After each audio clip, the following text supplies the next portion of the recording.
اسی طرح یہی ہوا تھا، بھٹو صاحب کو کہا گیا تھا کہ ہینری کسنگر نے کہا تھا کہ تم ایٹم بام بنانا بند کر دو ورنہ تمہیں عبرت کا نشان کے معاملہ میں یہ شدید جو ہے مداخلت ہے، اور اس کو اسٹرانگ ڈیموش لکھا جائے، سخت قسم کا جواب دیا جائے۔ آپ پیش ہوئے، کل جوڈیشل کمپلیکس میں بھی ایک سماعت ہوئی اور ضمانتیں کینسل ہوئی ہیں، کوئی گراؤنڈز خاص نظر نہیں آئے، پھر بھی اس طرح کے فیصلے آ رہے ہیں عدالتوں سے سر؟ دیکھیں نیچے ماشاءاللہ جو اسی طرح کے اگر آپ ججز بنائیں گے، ایڈیشنل سیشن ججز اور ٹرائل کورٹس جو ہے، اور من پسند اگر فیصلہ جات مقصود ہوں گے تو پھر آپ نے دیکھ لیا کہ توشہ خانے میں کیا فیصلہ آیا، اس کے میں آپ نے سپریم کورٹ کے ریمارکس بھی سنے، اور پھر یہاں جب وہ سزا کو معطل کیا گیا اس میں بھی آپ نے ساری بحث سنی، تو وہ ایک دن بھی فیصلہ جو ہے، ایک دن کے لیے بھی سزا اس میں نہیں ہو سکتی تھی، جس کیس میں وہ ان کو خان صاحب کو 3 سال سزا کر دی گئی تھی۔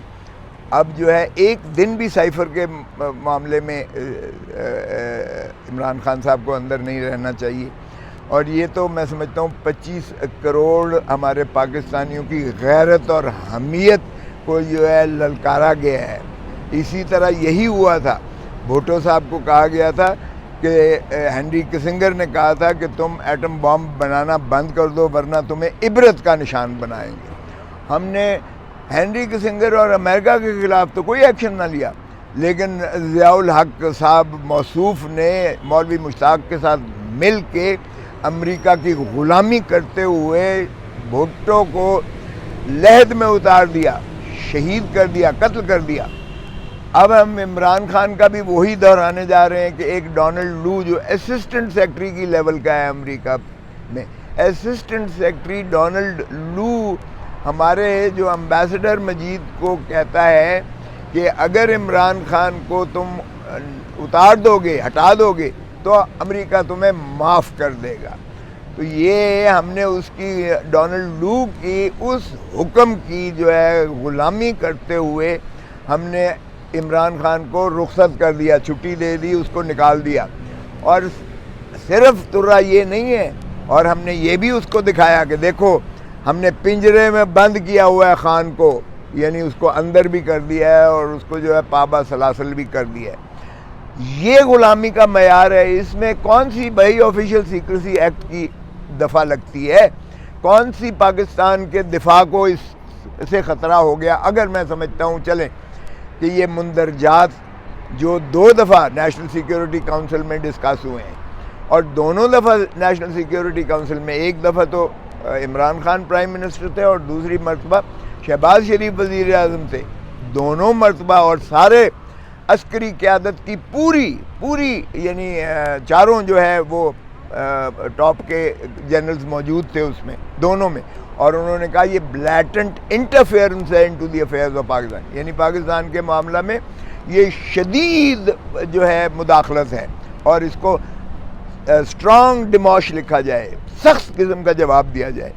ہو بھائی، تم جب کہتے ہو کہ یہ پاکستان کے اندرونی معاملات میں مداخلت ہے، یہ نہیں کہا کہ پاکستان کی سیکیورٹی کو کوئی خطرہ اس سے لاحق ہو جاتا ہے، لیکن پھر آپ نے جو ہے اس کو آفیشیل سیکریسی ایکٹ کا کیسے قائم کر سکتے تھے مقدمہ؟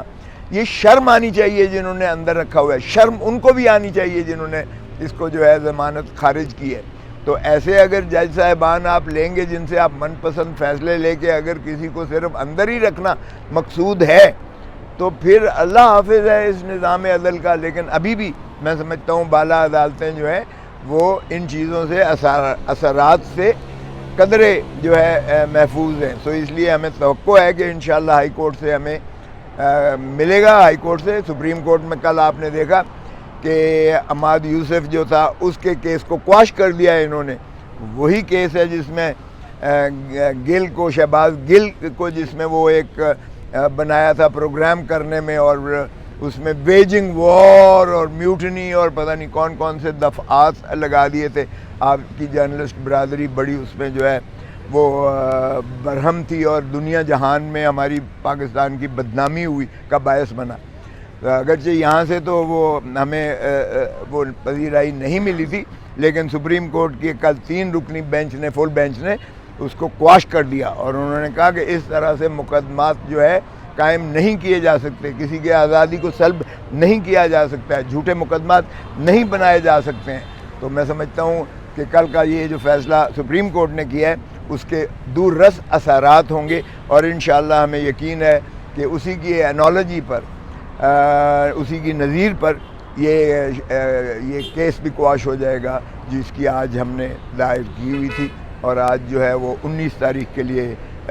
وہ لگے گا انشاءاللہ، تو سائفر والا مقدمہ بھی کینسل ہو جائے گا۔ سر کیبنٹ میں ڈی کلاسیفائڈ کیا گیا تھا سائفر کو، ان میں سے کسی کو انوالو نہیں کیا گیا، 2 بندے صرف اندر ہیں، چیئرمین پی ٹی آئی اور vice chairman P T I. اسی مقدمہ میں پری اریسٹ بیل اسد عمر صاحب کو مل جاتی ہے، اس پر آپ کی کیا رائے ہے؟ اور دوسرا میں آپ سے پوچھوں گا، آپ کو بھی شو کاز نوٹس جاری کیا گیا پاکستان پیپلز پارٹی کی طرف سے،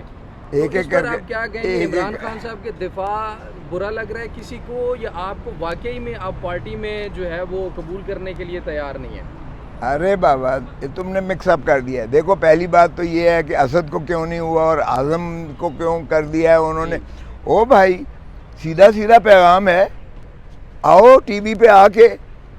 علیحدگی پریس کانفرنس کرو اور کہو عمران خان کو گالیاں دو،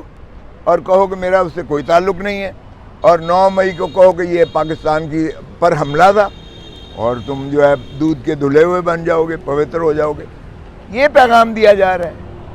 یہ پولیٹیکل انجینئرنگ ہو رہی ہے اس ملک میں۔ تو اس کا تو میں اور کیا جواب دوں کہ اسد عمر کو وہ کہتے ہیں ہمیں درکار ہی نہیں ہے، ہمارا ملزم ہی نہیں ہے، اس لیے اس کی ضمانت تو ہونا ہی ہونا تھی۔ ابھی تک ہم شکوک و شبہات کے شکار ہیں۔ نہیں، کوئی شکوک و شبہات نہیں، اب قوم کو پورا اندھے کی طرح، اندھے کو بھی نظر آ رہا ہے کہ اس میں ملک میں کیا ہو رہا ہے۔ دوسری بات رہی ہے کہ مجھے نوٹس، ارے بھائی دیکھو میرا وکالت میرا پیشہ ہے، میں نے میری جماعت میں جب آرٹیکل 17 کا ہے کہ کسی شخص کو کوئی حق ہے کہ ایسوسیشن کسی جماعت کے ساتھ شامل ہونا، اور جماعت میں جو ہے مل کے جو ہے ایک سیاسی جماعت کا وجود بننا، وہ ایک ہمارا والنٹری جو ہے ہمارا ایک چوائس ہوتی ہے، لیکن پیشہ جو ہے وہ تابع نہیں ہوتا کسی سیاسی جماعت کے۔ میں کسی سیاسی جماعت کا وکیل نہیں ہوں، میں پاکستان کا وکیل ہوں۔ میں نے الحمدللہ سبھی کے مقدمات کیے ہیں، سبھی کے، کوئی پرائم منسٹر نہیں ہے جس کا مقدمہ نہیں کیا ہوگا، فارمر پریزیڈنٹ ہے، چیف منسٹرز ہیں، گورنرز ہیں، یا جتنے بھی ہیں۔ یہ تو ہمارے ملک کی بدقسمتی ہے نا کہ آج آپ ان ایوانوں میں ہو، وزیر اعظم ہو اور صدر ہو، اور جب آپ اترتے ہو تو آپ اڈیالہ جیل میں ہوتے ہو، یا اٹک جیل میں ہوتے ہو، یا کوٹ لکھپت جیل میں ہوتے ہو۔ او بھائی یہ بند کرو، خدا کا خوف کرو، یہ چیزیں اگر اس طرح سے کرو گے تو آپ کا ملک کبھی ترقی نہیں کر سکے گا، کبھی ترقی نہیں کر سکے گا۔ تو میں سمجھتا ہوں کہ سیاست کو چلنے دیجئے گا، اور ہر شخص جو ہے اپنا دائرہ حدود و قیود کے اندر رہے۔ اگر مجھے کہتے ہیں کہ عمران خان کا مقدمہ آپ نے کیوں لیا بغیر پوچھے اجازت لیے، تو یہ میں سمجھتا ہوں اس کا جواب دینا بھی میں توہین سمجھتا ہوں، یہ آئین کے برعکس ہے۔ کیوں کہ آئین میں یہ لکھا ہوا ہے آرٹیکل 10 میں کہ ہر شہری کو حق ہے اپنی چوائس کا، اپنی مرضی کا وکیل رکھنے کا۔ اور عمران خان صاحب میرے گھر آئے، تشریف لائے، جب میرے گھر پر فائرنگ ہوئی تھی، میرے ڈرائیور کو زخمی کیا تھا، میری گاڑی پہ گولیاں چھلنی کر دی تھی، تو عمران خان صاحب میرے گھر آئے تھے اور انہوں نے میرے سے خیریت دریافت کی، جس طرح ہمارا رواج ہوتا ہے۔ اور اس دورانیے میں انہوں نے بتایا کہ دیکھیں جی اس طرح سے میرے اوپر مقدمات ہو رہے ہیں، اور ظاہر ہے کہ یہ جو ہے کوئی اس میں پارٹی کا کلیش آف انٹرسٹ نہیں تھا۔ اگر اس طرح سے کسی پر آپ ظلم کر کے قتل کا کیس کر دیتے ہو، کوئٹہ میں ہوتا ہے، اور پرائم منسٹر شہباز شریف جو کرپٹ ترین اس معاشرے کا، یہ 16 مہینے کا دور جو ہے یہ بدترین دور پاکستان کی تاریخ میں ہوا ہے یہ، اور عوام کو دیکھ لیں جس طرح بلک رہی ہے۔ تو اس لیے میں نے عمران خان کا بالکل کیس لیا، اور اس پر نہ مجھے آئینی طور پر بھی میرے اوپر واجب ہے لینا، قانونی طور پر بھی جو ہے نہ مجھ سے کوئی پوچھ سکتا ہے کہ میرا کیا اس کے دوران بات ہوئی ہے، اور نہ میں بتانے کا جو ہے کوئی اختیار ہے، کیونکہ آئین اور قانون میں اس چیز کو تحفظ ہے۔ سو یہ اس کا جواب میں کیا دوں جن لوگوں نے یعنی قیادت کو گمراہ کر کے اس قسم کا نوٹس دیا ہے، یا کسی اور کو خوش کرنے کے لیے نوٹس دیا کہ یہ بہت بولتا ہے۔ تو بھی مجھے اس چیز سے کوئی سروکار نہیں ہے، اس لیے کہ یہ پیدا نہیں ہوئے تھے جب میں پارٹی میں تھا، اور بھٹو کی وقت سے میں 4 آنے کی ممبرشپ ہے میرے پاس. میں نے یہ آئین کو درج کروایا ہے. رانی شہید بے نظیر بھٹو میرے گھر ٹھہرا کرتی تھی، اور اس وقت ماشاءاللہ نہ شادی ہوئی تھی اور نہ بچے پیدا ہوئے تھے. سو مجھے نوٹس دیں، مجھے ان چیزوں سے کوئی ایسی نہیں ہے، لیکن میں آئین کے ساتھ کھڑا ہوں، میں قانون کے ساتھ کھڑا ہوں، میں جمہور عوام کے ساتھ کھڑا ہوں، میں پاکستان کے ساتھ کھڑا ہوں. اس کے بعد میری کوئی پرائیورٹی آتی ہے. سر